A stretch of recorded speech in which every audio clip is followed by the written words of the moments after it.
யாத்திராகமம் அதிகாரம் 34.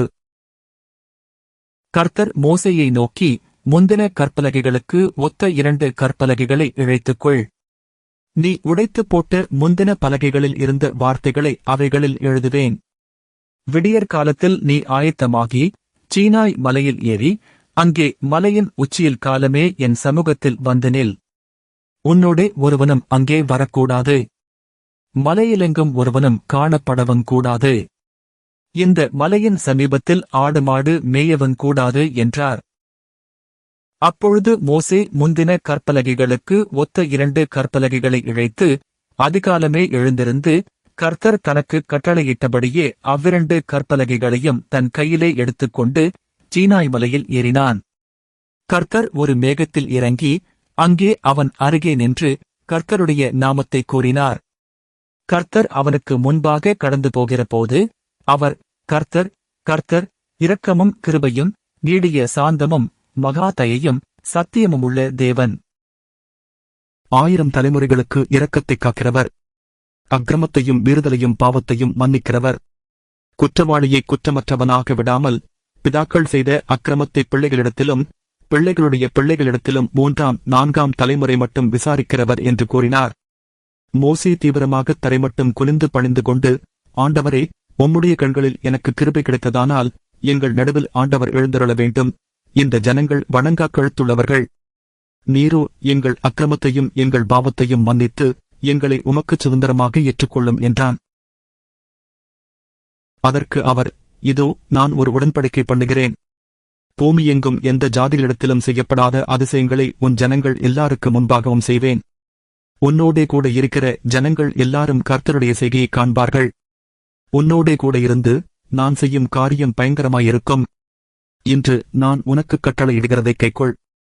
எமோரியனையும் கானானியனையும் ஏத்தியனையும் பெருசியனையும் ஏபியனையும் எப்பூசியனையும் உனக்கு முன்பாக துரத்திவிடுகிறேன். நீ போய்ச் சேருகிற தேசத்தின் குடிகளோடு உடன்படிக்கை பண்ணாதபடிக்கு எச்சரிக்கையாயிரு. பண்ணினால் அது உன் நடுவில் கண்ணியாயிருக்கும்.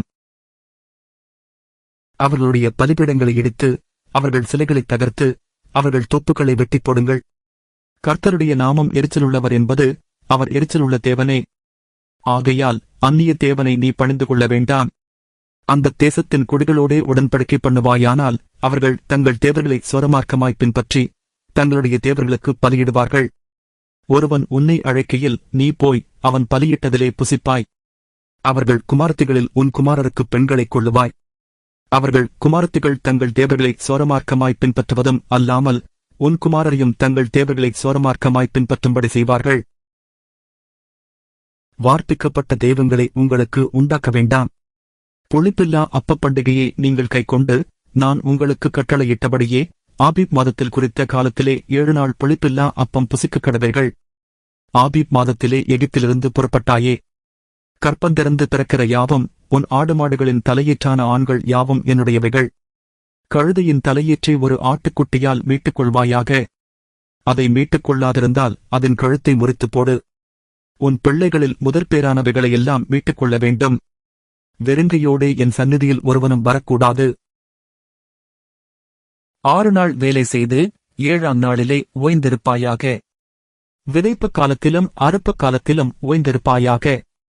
கோதுமை அறுப்பின் முதற்பலனை செலுத்தும் 7 வாரங்களின் பண்டிகையையும் வருஷ முடிவிலே சேர்ப்புக்கால பண்டிகையையும் ஆசரிப்பாயாக. வருஷத்தில் 3 தரம் உங்கள் ஆண்மக்கள் எல்லாரும் இஸ்ரவேலின் தேவனாயிருக்கிற கர்த்தராகிய ஆண்டவரின் சந்நிதியில் வரக்கடவர்கள். நான் புறஜாதிகளை உங்கள் முன்னின்று துரத்திவிட்டு உங்கள் எல்லைகளை விஸ்தாரமாக்குவேன். வருஷத்தில் 3 தரம் உங்கள் தேவனாகிய கர்த்தருடைய சந்நிதிக்கு முன்பாக காணப்படப் போயிருக்கும்போது ஒருவரும் உங்கள் தேசத்தை இச்சிப்பதில்லை. எனக்கு இடும் பலியின் இரத்தத்தை புளித்த மாவுடன் செலுத்த வேண்டாம். பஸ்கா பண்டிகையின் பலியை விடியற்காலம் வரைக்கும் வைக்கவும் வேண்டாம்.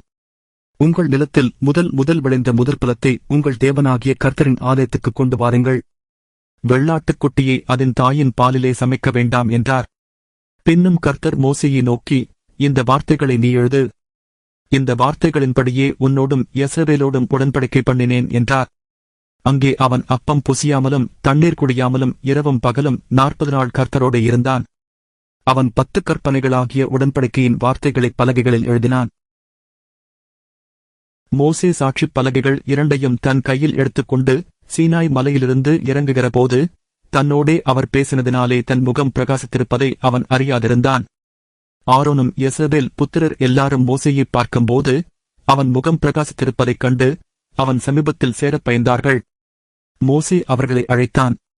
அப்பொழுது ஆரோனும் சபையிலுள்ள பிரபுக்கள் யாவரும் அவனிடத்திற்குத் திரும்பி வந்தார்கள். மோசே அவர்களோடே பேசினான். பின்பு யெசபேல் புத்திரர் எல்லாரும் அவனிடத்தில் சேர்ந்தார்கள். அப்பொழுது அவன் சீனாய் மலையில் கர்த்தர் தன்னோடே பேசினவைகளையெல்லாம் அவர்களுக்கு கற்பித்தான். மோசே அவர்களோடே பேசி முடியுமளவும் தன் முகத்தின் மேல் முக்காடு போட்டிருந்தான். மோசே கர்த்தருடைய சந்நிதியில் அவரோடே பேசும்படிக்கு உட்பிரவேசித்தது முதல் வெளியே புறப்படும் மட்டும் முக்காடு போடாதிருந்தான். அவன் வெளியே வந்து தனக்கு கற்பிக்கப்பட்டதை யெசபேல் புத்திரரோடே சொல்லும்போது யெசபேல் புத்திரர் அவன் முகம் பிரகாசித்திருப்பதைக் கண்டார்கள். மோசே அவரோடே பேசும்படிக்கு உள்ளே பிரவேசிக்கும் வரைக்கும் முக்காட்டைத் திரும்பத் தன் முகத்தின் மேல் போட்டுக் கொள்ளுவான்.